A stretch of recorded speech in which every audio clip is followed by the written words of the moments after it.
नमस्कार स्टूडेंट।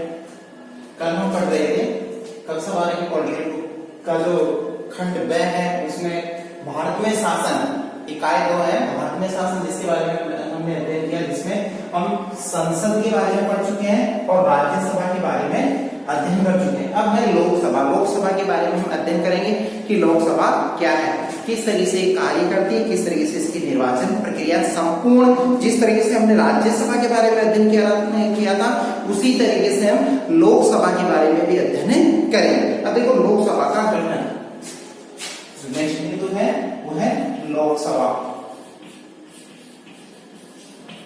लोकसभा का गठन, इसके बारे में हम अध्ययन करेंगे।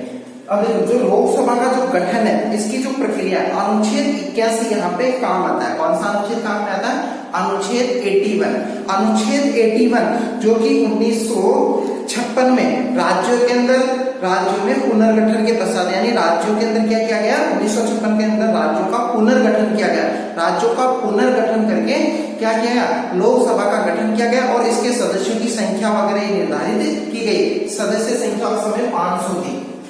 अनुच्छेद यहां काम में आता है अनुच्छेद 81, ठीक है।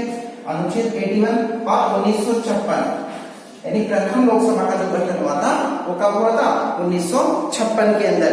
यानी प्रारंभ में लोकसभा की जो कुल संख्या थी वो कितनी निर्धारित की गई थी? 500 निर्धारित की गई थी।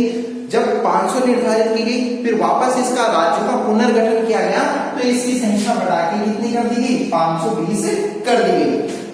सदस्य संख्या कितनी कर दी गई? सदस्य संख्या पहले 500 थी फिर 520 कर दी गई।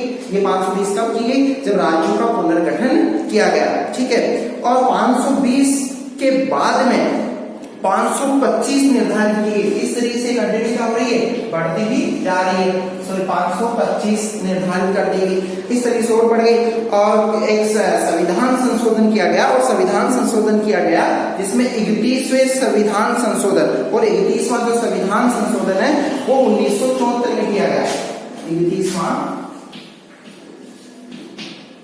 संविधान संशोधन, 31वां संविधान संशोधन 1974 में। 31वां जो संविधान संशोधन किया गया वो कब किया गया था? 1974 के अंदर किया गया। इसमें लोकसभा की जो संख्या है उनका निर्धारण किया गया था। अधिकतम जो इसमें संख्या हो सकती है वो कितनी की गई? अधिकतम 552 कितने निर्धारित की गई? 552 निर्धारित की गई, यानी 552 सदस्य इसके अंदर रखे गए थे। प्रारंभ के अंदर ये प्रक्रिया चल रही थी, लेकिन धीरे धीरे 530 सदस्य विभिन्न राज्यों से, अब देखो ये 552 में क्या किया गया, 530 जो सदस्य हैं वो सदस्य कहां से आते थे? विभिन्न राज्यों से, विभिन्न राज्यों से। ये कहां से आते थे? विभिन्न राज्यों से। जितने भी राज्य हैं भारत के अंदर उन राज्यों से ये 530 सदस्य आते हैं। इसमें केंद्र शासित वो इसमें जो राज्य निर्धारित किए गए थे 530 जो सदस्य विभिन्न राज्यों से आते थे।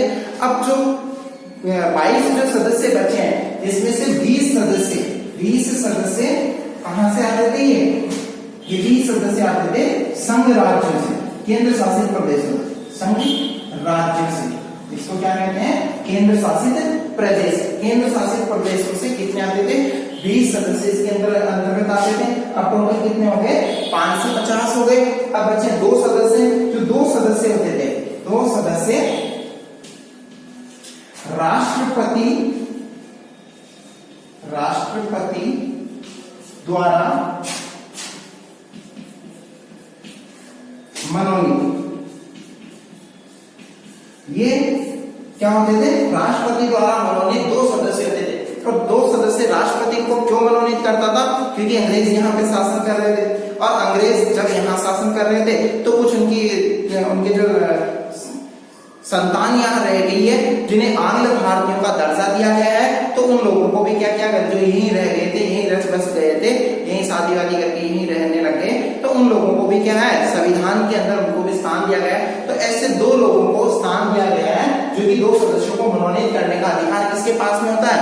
ये राष्ट्रपति के पास में होता है। लेकिन वर्तमान परिप्रेक्ष्य में अगर इसका अध्ययन किया जाए तो वर्तमान परिप्रेक्ष्य में जो इसका अध्ययन है वो इसमें अलग दिया गया है, अलग से इसमें सीटें निर्धारित की गई है, सदस्य निर्धारित किए गए। ये प्रारंभिक अवस्था थी इसकी, प्रारंभ के अंदर ये प्रक्रिया थी।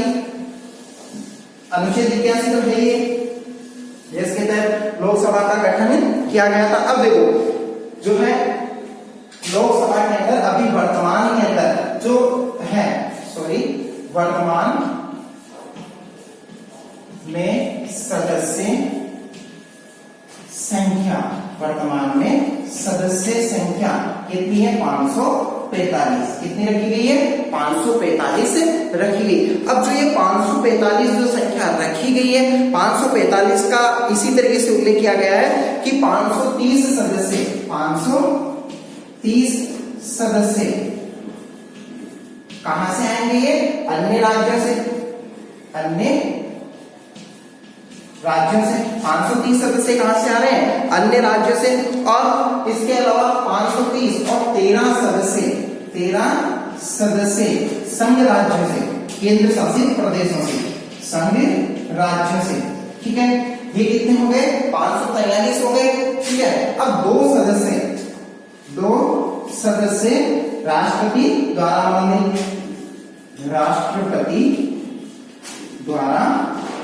मनोनीत होते थे। राष्ट्रपति को क्या करता था? मनोनीत करता था। तो इस तरीके से टोटल कितने होंगे? 545 टोटल सदस्य किसके हैं? ये लोकसभा के सदस्य हैं। कितने हो गए? 545। इस तरीके से लोकसभा के सदस्यों का निर्धारण किया गया। इस तरीके से लोकसभा का जो गठन है वो किया जाता है। अब देखो आगे की जो प्रक्रिया है, इसमें अनुच्छेद 52 का इसमें 82 का इसके अंदर प्रयोग किया गया है, जिसमें परिसीमन किया गया है, यानी परिसीमन किया गया है, यानी क्षेत्रों को मिलाया गया है। परिसीमन आयोग के द्वारा क्या किया गया?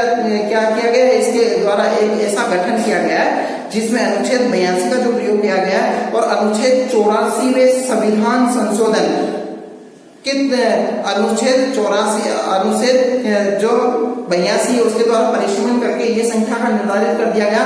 लेकिन अब कब तक ये परिवर्तित नहीं हो सकती, इसके लिए अनुच्छेद जिसका प्रयोग किया गया है 84, अनुच्छेद 84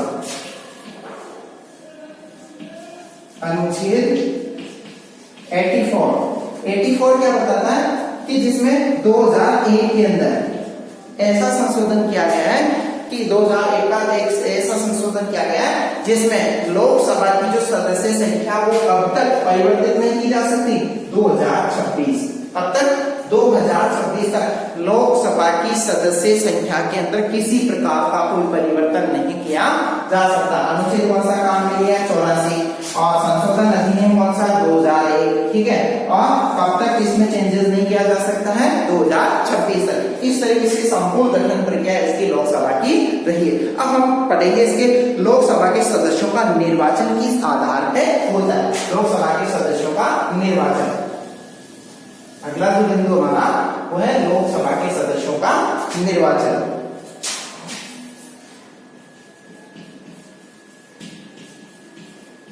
लोकसभा सदस्यों का निर्वाचन। अब देखो ये जो निर्वाचन है लोकसभा का, भारत के प्रत्येक जो राज्य है, भारत के प्रत्येक राज्यों के अंदर क्या है? लोकसभा की सीटें निर्धारित की गई है और जनसंख्या के आधार पर तय किया गया। किस आधार पर? जनसंख्या के आधार पर। सबसे बड़ा राज्य, सबसे ज्यादा जनसंख्या यूपी की है, तो उत्तर प्रदेश के अंदर सबसे ज्यादा लोकसभा की सीटें हैं, जहां तक अनुमानित है 81 सदस्य। लोकसभा के कितने सदस्य? वहां पे 81 सदस्य। कहां पे है ये? यूपी के अंदर, उत्तर प्रदेश में। ठीक है, यही बात अगर राजस्थान के परिप्रेक्ष्य में किया जाए तो राजस्थान के अंदर ये कितनी है? राजस्थान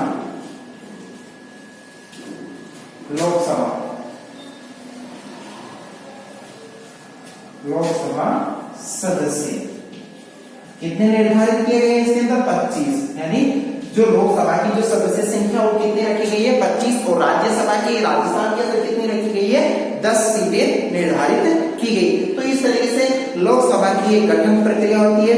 अब जो निर्वाचन है, निर्वाचन की जो प्रक्रिया किया गया है कि प्रत्येक सांप्रदायिक निर्वाचन, यानी पहले क्या था कि पृथक निर्वाचन प्रणाली थी, पृथक सांप्रदायिक निर्वाचन प्रणाली का गठन क्या कहता है, सांप्रदायिकता के आधार पर धर्म विशेष की सीटें आवंटित की जाती थी। लेकिन ये किसके लिए क्या कहता है, अल्पसंख्यकों के लिए। अल्पसंख्यक कौन लोग होते हैं, जिसमें मुस्लिम हो गए, ईसाई हो गए, ठीक है, तो इनके लिए अल्पसंख्यकों का दर्जा प्राप्त था, तो इनके पृथक सांप्रदायिक आधार पर निर्वाचन प्रणाली लागू की गई थी, जिसको चेंज कर दिया गया, ठीक है। अब देखो इसमें जो अल्पसंख्यक प्रतिनिधियों को सांप्रदायिक निर्वाचन प्रणाली है, जिसमें ये किया गया है, इसको समाप्त करके इसको क्या कर दिया गया है, अल्पसंख्यकों की जो पृथक निर्वाचन प्रणाली है सांप्रदायिक आधार पर, इसको समाप्त करके निर्वाचन प्रत्यक्ष रूप से होगा। निर्वाचन किस रूप में होगा, सदस्यों का निर्वाचन, सदस्यों का निर्वाचन प्रत्यक्ष रूप से। किस आधार पे किया जाएगा इसका निर्वाचन, प्रत्यक्ष रूप से इसका निर्वाचन किया जाएगा। और प्रत्यक्ष रूप से जो निर्वाचन किया जा रहा है, इस निर्वाचन के अंदर वयस्क मताधिकार का प्रयोग किया गया है। वयस्क मताधिकार जिसमें भारतीय नागरिक की उम्र कितनी तय की गई, 18 वर्ष निर्धारित की गई, उसके आधार पर प्रत्यक्ष निर्वाचन प्रणाली को लागू किया गया। और यहाँ अनुच्छेद 326 के अनुसार 18 वर्ष, यानी अनुच्छेद कौन सा, अनुच्छेद 326 जो कि 18 वर्ष के वयस्क माना गया, उसे क्या माना गया, वयस्क नागरिक माना गया है, जिसकी उम्र क्या हो गई हो, 18 वर्ष हो गए, वो वयस्क है और वो सरकार के निर्वाचन के अंदर अपना योगदान दे सकता है। 18 साल से कम, 17 का, 17.5 का वो नहीं दे सकता। कितना दे सकता है, 18 वर्ष और उसकी मृत्यु तक, 18 वर्ष और उसकी मृत्यु तक वो सरकार का क्या कर सकता है, निर्वाचन कर सकता है। इस तरीके से सरकार की लोकसभा के अंदर ये गठन प्रक्रिया अपनाई गई है। और लोकसभा के अंदर मतदान देने का अधिकार किसको है, जो लोकसभा के अंदर भारतीय जो निर्वाचन प्रणाली है, निर्वाचन आयोग है, उसके अंदर उसका नाम क्या होना चाहिए, अंकित होना चाहिए, उसी क्षेत्र के अंदर वो क्या कर सकता, मतदान का प्रयोग कर सकता।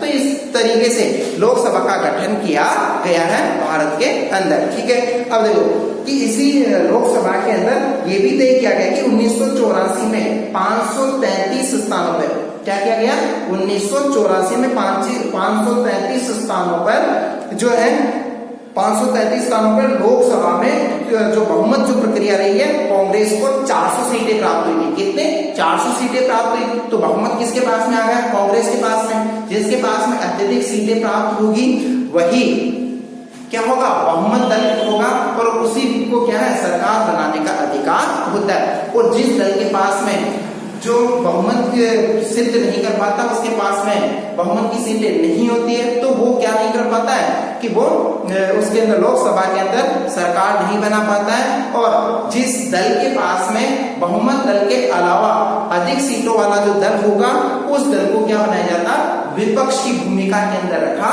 जाता है, विपक्ष का नेता उन्हीं में से बनाया जाता है। तो इस तरीके से लोकसभा की ये प्रक्रिया चलती है। अब है लोकसभा का कार्यकाल। अब हम अध्ययन करेंगे अगला जो बिंदु है, लोकसभा का कार्यकाल।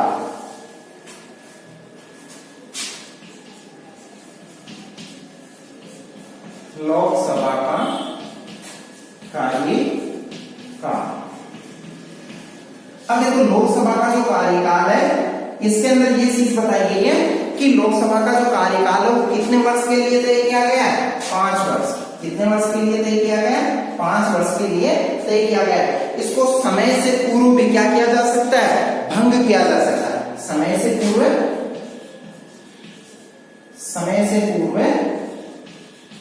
भी लोकसभा क्या हो सकती है, भंग हो सकती है। लोकसभा भंग हो सकती है, कब हो सकती है, समय से पहले भी इसको भंग किया जा सकता है, ऐसा इसके लिए कहा गया है, ठीक है। ऐसा संविधान के अंदर उल्लेखित। अब 5 साल से अधिक 1 महीने के लिए, 6 माह के लिए इसका कार्यकाल क्या किया जा सकता है, 6 माह के लिए कार्यकाल बढ़ाया जा सकता है। अब देखो 5 वर्ष समय से पूर्व भी इसको भंग हो सकती है, और 5 वर्ष तो निर्धारित कर रखा, 6 माह के लिए इसका कार्यकाल बढ़ाया भी जा सकता है। इसके लिए प्रधानमंत्री को राष्ट्रपति से सलाह लेनी होगी, उसकी अनुशंसा होना आवश्यक है, उसकी स्वीकृति होना आवश्यक है, तभी इसको बढ़ाया जा सकता है। और ऐसा उल्लेख जो कि 1976-77 के अंदर इंदिरा गांधी के समय में ऐसा ही हुआ था कि लोकसभा का जो कार्यकाल है वो इसको 6 माह के लिए बढ़ाया गया था। इस तरीके का एक उल्लेख इसके अंदर उल्लेखित है, ठीक है। तो ये लोकसभा का इस तरीके से कार्यकाल निर्धारित। अब लोकसभा अध्यक्ष व उपाध्यक्ष, अगला जो बिंदु है लोकसभा अध्यक्ष व उपाध्यक्ष। लोकसभा अध्यक्ष व उपाध्यक्ष। अब जो लोकसभा का जो अध्यक्ष है वो बहुमत दल का नेता होता है। लोकसभा का अध्यक्ष कौन होता है, सॉरी, जो बहुमत दल का जो बहुमत दल है, जिस पार्टी के पास में बहुमत है, उसी में से लोकसभा का अध्यक्ष नियुक्त किया जाता है। उसी में से एक व्यक्ति को, निर्वाचित सदस्यों में से एक व्यक्ति को लोकसभा का अध्यक्ष बनाया जाता है, ठीक है। और दूसरी चीज उपाध्यक्ष की बात है। उपाध्यक्ष जो बनाया जाएगा लोकसभा के अंदर जो विपक्ष, जिस विपक्ष के पास में, जिस राजनीतिक दल के पास में अत्यधिक सदस्य हैं, उन्हीं में से एक सदस्य को विपक्ष का नेता बनाया जाता है। तो इस तरीके से क्या किया जाता है, अध्यक्ष और उपाध्यक्ष को बनाया जाता है। और ये जो सदस्य हैं ये निर्वाचित होता है, और जो बने होते हैं, जो अध्यक्ष और उपाध्यक्ष जो बनते हैं, उन्हीं में से सदस्य क्या होते हैं, जो निर्वाचित सदस्य हैं, उन्हीं में से इन सदस्यों को बनाया जाता है। और अध्यक्ष उसी दल का सदस्य निर्वाचित होता है जो बहुमत प्राप्त दल होता है। जो लोकसभा में जो बहुमत प्राप्त दल होता है उसी में से क्या है, अध्यक्ष नियुक्त किया जाता है, और उपाध्यक्ष उसी को नियुक्त किया जाता है जो जिसके अंदर, जिस राजनीतिक दल के पास में अत्यधिक सदस्य हैं, उसमें से विपक्ष की भूमिका निभाने के लिए ये दायित्व उसके पास में दिया जाता है। और दूसरी चीज इसके अंदर एक और चीज बताई गई है कि विपक्षी पार्टी का होगा, और वो कौन होगा, जो अध्यक्ष, सॉरी, उपाध्यक्ष होगा, वो कौन सी पार्टी से होगा, विपक्ष की भूमिका निभाएगा, विपक्ष के दल से होगा। इस तरीके से इसमें अध्यक्ष और उपाध्यक्ष का निर्वाचन किया जाता है। अब जो अध्यक्ष हैं वो क्या कर सकता है, समय से पूर्व इस्तीफा भी दे सकता है, लेकिन 14 दिन पहले इसको आगाह करना होगा। 14 दिन पहले बताना होगा प्रधानमंत्री को कि वो अपने पद से क्या होना चाहता है, विमुख होना चाहता है। और अध्यक्ष सदन की कार्यवाही का संचालन करता है। सदन की जो कार्यवाही है, सदन की कार्यवाही का संचालन कौन करता है, अध्यक्ष। अध्यक्ष के द्वारा क्या किया जाता है, सदन की जो कार्यवाही की जाती है, जो बैठक आयोजित की जाती है, उसका संचालन इसके द्वारा किया जाता है। लोकसभा को स्थगित करना, लोकसभा की कार्यवाही, ये संपूर्ण कार्यवाही है, किसे बोलने का अधिकार देना, किसे रोकना है, ये सब कुछ अधिकार उसके पास में होते हैं, ठीक है। अब जो लोकसभा के अंदर जो बैठकें वगैरह आयोजित की जा रही है, 17वां साल, मतलब लोकसभा की जो बैठक आयोजित की जा रही है, उस बैठक को स्थगित करने का अधिकार किसके पास में होता है, केवल राष्ट्रपति को प्राप्त है। राष्ट्रपति क्या कर सकता है, लोकसभा को स्थगित कर सकता है। जो चल रही है लोकसभा, उसको क्या कर सकता है, स्थगित कर सकता है। और दूसरा, संविधान के अनुच्छेद 110 में क्या बात बताई गई है, ये बात बताई गई है कि अध्यक्ष को यह भी अधिकार है, या अधिकार प्राप्त होता है कि कोई विधेयक धन विधेयक है या नहीं है। अध्यक्ष के पास में यह अधिकार होता है कि कोई विधेयक धन विधेयक है या नहीं है, ये अध्यक्ष ही निर्धारित करता है। और इसकी जो जानकारी वो राष्ट्रपति के पास में अध्यक्ष के द्वारा उपलब्ध करवाई जाती है। और अध्यक्ष का फैसला ही क्या माना जाता है, अंतिम फैसले के रूप में स्वीकार किया जाता है। और भारत की पहली जो लोकसभा, इसके अध्यक्ष जो बनाए गए हैं, गणेश वासुदेव मालवंकर। किसे बनाया गया, गणेश वासुदेव मालवंकर को इसका अध्यक्ष नियुक्त किया गया था, ठीक है। तो इस तरीके से जो लोकसभा का अध्यक्ष और उपाध्यक्ष, दैट इज क्लियर। अब है संसद के कार्य। अब हम अध्ययन करेंगे संसद के कौन कौन से कार्य होते हैं। लोकसभा, राज्यसभा के बारे में हमने पढ़ा, संसद के बारे में पढ़ा, लेकिन संसद के जो कार्य है उसका हम अध्ययन करते हैं। संसद के कार्य, संसद के कार्य। अब संसद के जो कार्य है जिसमें विधि निर्माण सबसे प्रमुख कार्य क्या हो गया, विधि निर्माण। विधि निर्माण मतलब कानून निर्माण, मतलब कानून का निर्माण। कानून किसके द्वारा बनाया जाता है, भारतीय संसद के द्वारा कानूनों का निर्माण किया जाता है। और ये कानून ही आगे जाके राष्ट्र को क्या है, राष्ट्र के शासन संचालन के अंदर अपनी महत्वपूर्ण भूमिका निभाते हैं। अब सरकार के व्यवस्थापिका का अंग यानी जो विधि निर्माण है, सरकार का जो व्यवस्थापिका है, व्यवस्थापिका का जो अंग है कौन, विधायिका। वो विधायिका ही क्या कर रही है, कानूनों का निर्माण कर रही है। कानूनों का निर्माण किसके द्वारा, सरकार की व्यवस्थापिका मतलब संसद, और उसका जो अंग है कौन, विधायिका। वो विधायिका ही कानूनों का निर्माण करने का कार्य करती, व्यवस्थापिका। ठीक है। अब इसमें जो ये बताइए ये जो कार्य विधि है, जो कार्य विधि है इसका जो निर्माण का जो हक है वो किसके पास में होता है, विधायिका के पास में होता है। विधायिका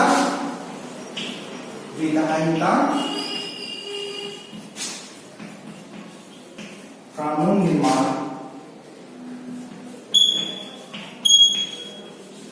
का कार्य यानी विधायिका कानून निर्माण का कार्य करते हैं, यानी विधायिका के द्वारा कानून निर्माण का कार्य होता है। अब जो कानून बन गए हैं, ठीक है, अब इसको कानून जो बनाए गए हैं, अब ये कानूनों के अंदर संविधान जो विधि निर्माण है, विधि निर्माण की जो प्रक्रिया है, इसमें हमने इसको और हल्के तरीके से किया गया है, शक्ति का विभाजन किया गया है, जिसमें आपने सुना होगा कि सातवीं अनुसूची में ये चीज उल्लेखित है कि शक्तियों का विभाजन किया गया है, अलग अलग स्तर पे कानूनों का निर्माण करने का अधिकार देती है संसद, भारतीय संसद। ठीक है, राज्य स्तर पे कानून अलग होंगे और केंद्र स्तर पे कानून अलग होंगे, लेकिन केंद्र के कानून सभी जगह लागू होते हैं। तो इसको और भी हल्के के अंदर कर दिया है, संघ सूची के रूप में और राज्य सूची के रूप में और समवर्ती सूची के रूप में। इस तरीके से तीन तरीके से इसको विभाजित किया गया, संघ सूची, राज्य सूची और समवर्ती सूची। अब ये अलग अलग क्षेत्रों में कानून बना सकते हैं, लेकिन इसके कानून दोनों पे ही लागू होंगे। इसमें जो समवर्ती सूची, इसके अंदर ये प्रावधान किया गया है, जो कानूनों के अंदर क्या प्रावधान किया गया है कि जो लागू होंगे कानून वो केंद्र के ही लागू होंगे, केंद्र को ही इस पे क्या है व्याख्यान लेने का अधिकार, अन्य किसी दल को ये अधिकार नहीं है। तो इस तरह से कानून वगैरह बनाए जाते हैं।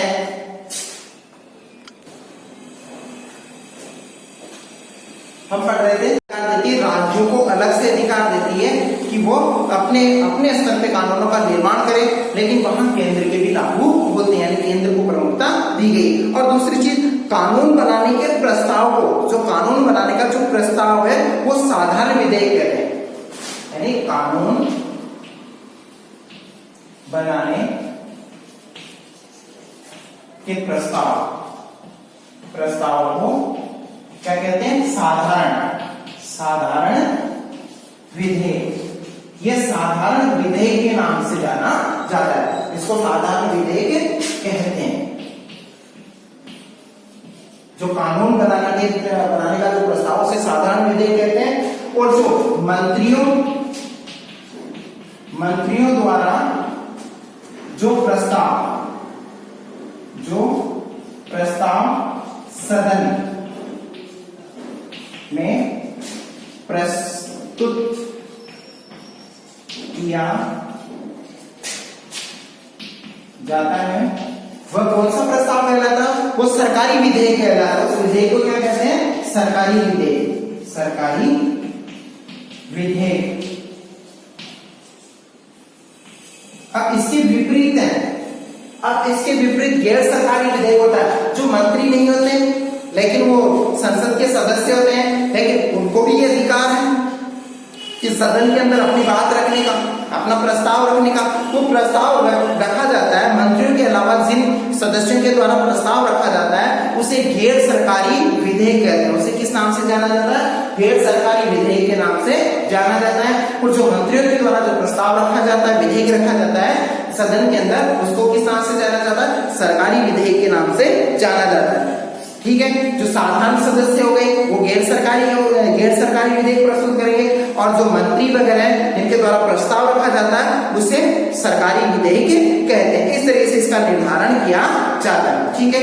अब जो विधेयक प्रस्तुत किए जाते हैं, इन विधेयकों पे जो विधेयक प्रस्तुत किए जाते हैं, इन विधेयकों पे क्या किया जाता है कि इनको बारीकी से इन पे अध्ययन किया जाता है। इन पे क्या किया जाता है? बारीकी से अध्ययन किया जाता है, और उनको अध्ययन करने के पश्चात लोकसभा के अंदर पारित करके इसको राज्यसभा के अंदर भेजा जाता है। अब राज्यसभा के पास में ये चला तो गया है विधेयक, लेकिन राज्यसभा क्या करती है? उस पे अपने विचार व्यक्त कर सकती है।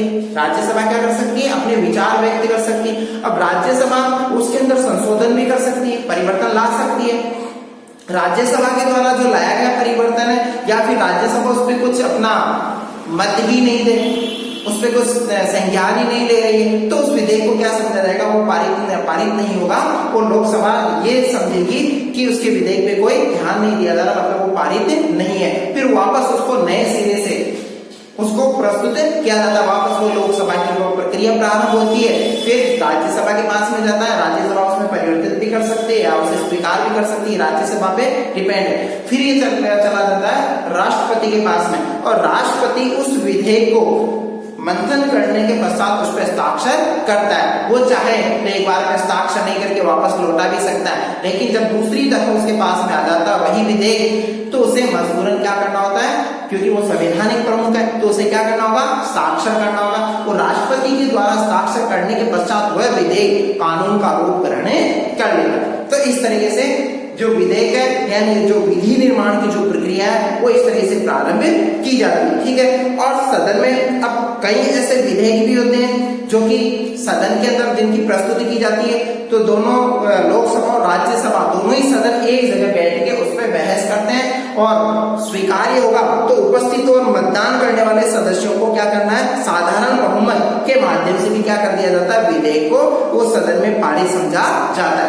ध्वनि मत के द्वारा भी विधेयक क्या होते हैं? पारित होते हैं। यानी जितने अधिक सदस्य हामी भरते हैं, यानी डेस्क को थपथपाते हैं, तो उसको समझा जाता है कितने सदस्यों ने इसको थपथपाया, मतलब भीख की आवाज आती है उसके अंदर, तो इससे समझा जाता है कि इतने सदस्यों ने इस पे वोटिंग की है, कितने उसके नेगेटिव, जिन्होंने वोटिंग नहीं की मतलब वो नेगेटिव होता, उन्होंने इसको स्वीकार नहीं किया। फिर इस तरह से विधि निर्माण की प्रक्रिया होती है। फिर दूसरा, विधेयक दूसरे सदन में। अब जो विधेयक है वो दूसरे सदन में, लेकिन दूसरा जो सदन है जिसे कहते हैं राज्यसभा, राज्यसभा इसे क्या करती है? अस्वीकार कर भी सकती, अस्वीकार कर दे, अस्वीकार करके ऐसे संशोधन करे, मतलब उसके अंदर क्या कर सकती है? परिवर्तन करे। ऐसे परिवर्तन भी कर सकती है राज्य सरकार, उसमें परिवर्तन करके और चर्चा ही नहीं करे या फिर उस पर चर्चा नहीं करे, तो ऐसे विधेयक को पारित नहीं समझा जाता, और विधेयक को दोनों सदनों में मतभेद उत्पन्न समझा जाता है। यानी राज्यसभा के पास में आ गया, उसमें कोई संज्ञान नहीं लिया जा रहा है, उसने रख दिया, ठीक है,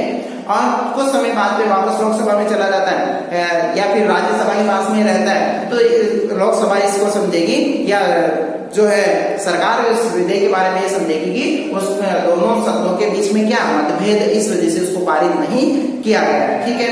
और अब है नेक्स्ट जो पॉइंट है, दोनों सदनों की संयुक्त बैठक। दोनों सदनों की संयुक्त बैठक के माध्यम से क्या है? विधेयक को पारित किया जाता है। अब किस तरह से पारित किया जाता है कि अनुच्छेद 108 के तहत राष्ट्रपति को ये अधिकार है, राष्ट्रपति को क्या है? ये अधिकार प्राप्त होता है दोनों सदनों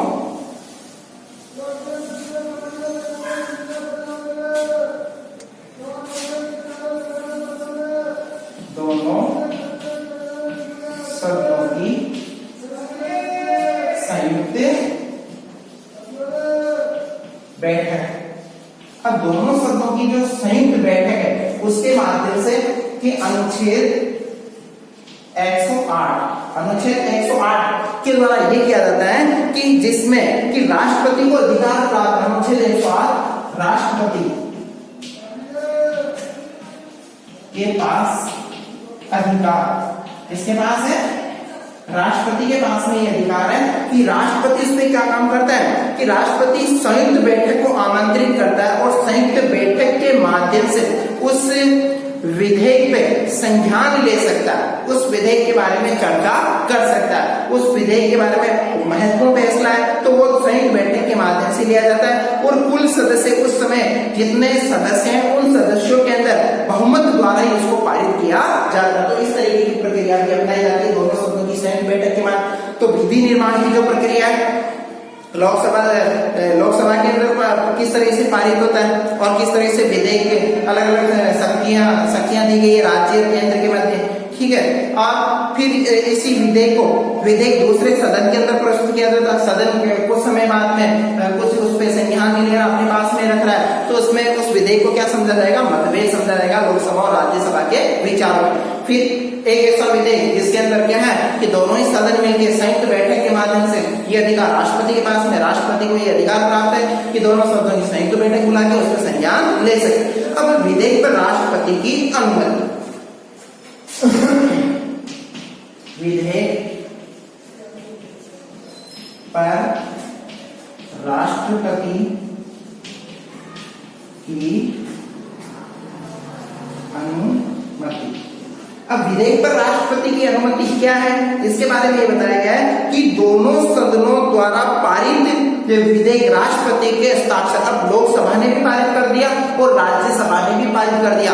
अब वो पारित विधेयक किसके पास में जाएगा, राष्ट्रपति के पास में जाएगा।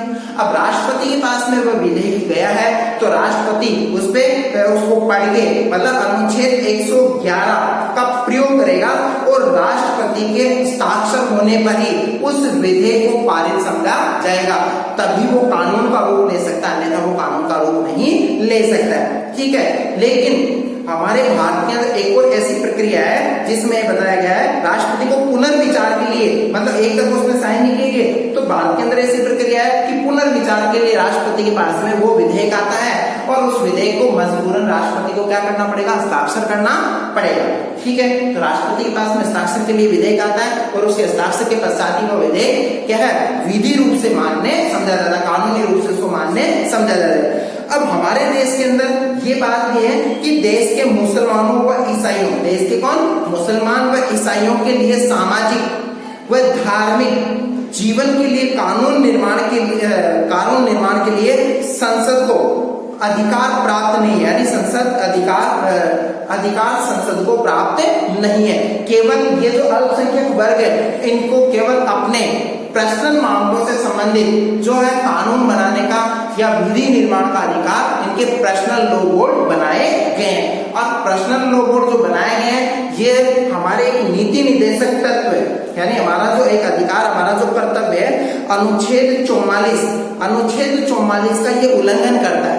अनुच्छेद 44 के अंदर ये बात उल्लेखित है, समानता के अधिकार का क्या कर रहा है, समानता के अधिकार का ये उल्लंघन कर रहा है। जबकि हमारे यहाँ पे समानता का अधिकार लागू है तो इससे तो असमानता हो रही है।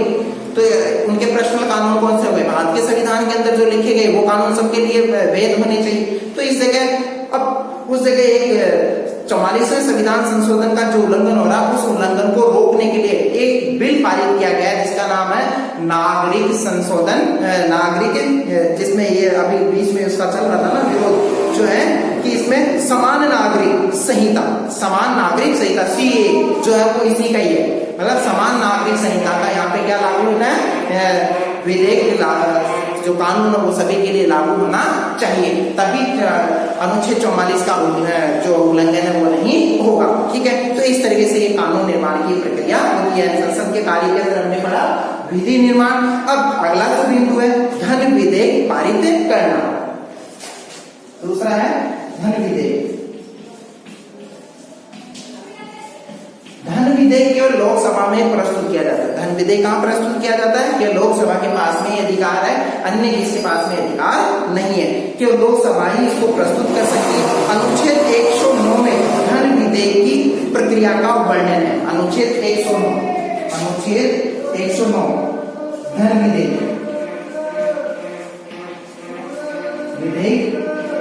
प्रक्रिया का अधिकार, कौन सा अधिकार है, धन विधेयक की प्रक्रिया का या वर्णन का अधिकार है। और अनुच्छेद 110 में इसे परिभाषित किया गया, किसको परिभाषित किया गया है, धन विधेयक को, धन विधेयक को परिभाषित, इसके अंदर इसको क्या किया गया, परिभाषित किया गया। अनुच्छेद 109 धन विधेयक प्रक्रिया का अधिकार है, ठीक है, इसमें वर्णन किया गया। और अनुच्छेद 110 इसे ये परिभाषित किया गया है कि जो धन विधेयक है उसको इसकी परिभाषा दी गई कि क्या है क्या नहीं, इसकी संपूर्ण प्रक्रिया का वर्णन इसके अंतर्गत है, ठीक है। अब धन विधेयक, कोई विधेयक धन विधेयक है या नहीं है, तो ये अध्यक्ष ही राष्ट्रपति को बताता है। अध्यक्ष का ये दायित्व होता है कि वो राष्ट्रपति को बताए कि धन विधेयक